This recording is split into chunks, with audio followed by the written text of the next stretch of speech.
At least close-knit and resilient. Those are two words definitely I would use to describe this community. It's also important to note as I look up and down the block that we're standing on, about 90% of the homes, they have contractors that are boarding up the windows because that's just how powerful this explosion was. Several of the windows are just, they just have been rattled. They're exploded. KSHP 41 reporter Abby Dodge joins us now. She's been looking into the situation all day, trying to see what experts have to say about this tragic incident. And we know construction crews hit a gas line. The fire department, they were on the scene for the repair, but the explosion happened about 3 hours later. Do you know exactly what triggered the delay and the delayed explosion?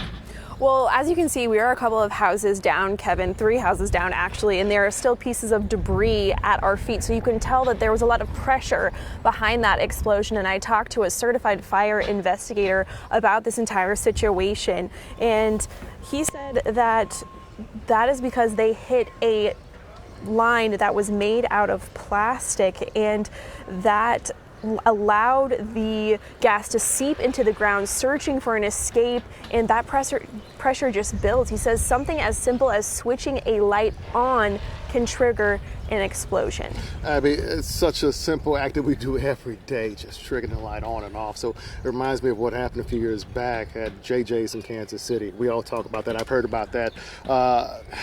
It brought up very similarities in that explosion as well. There are a lot of similarities, and multiple people that I talked to today brought up JJ's without me even saying anything.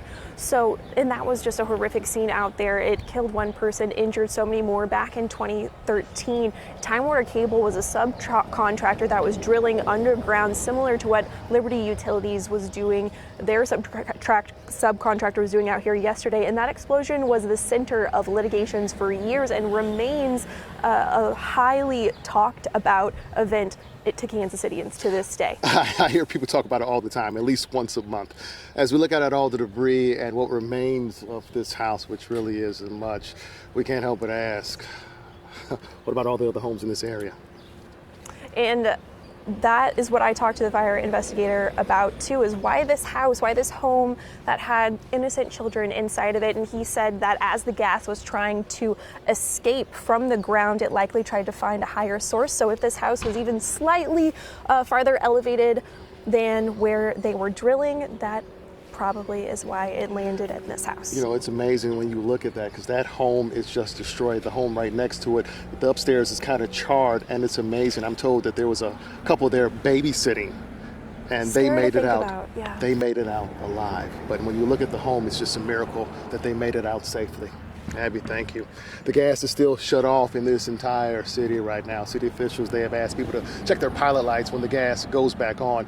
A couple of people who live here tell me they don't expect gas to go back on until about Saturday or so. Liberty Gas, they shut off the meter, so employees are expected to check each home before things are turned back on. We'll be on top of this, and we'll let you know when that happens. Abby Dodge here, Kevin Holmes reporting live, and Elise Schoenig, KSHP 41 News.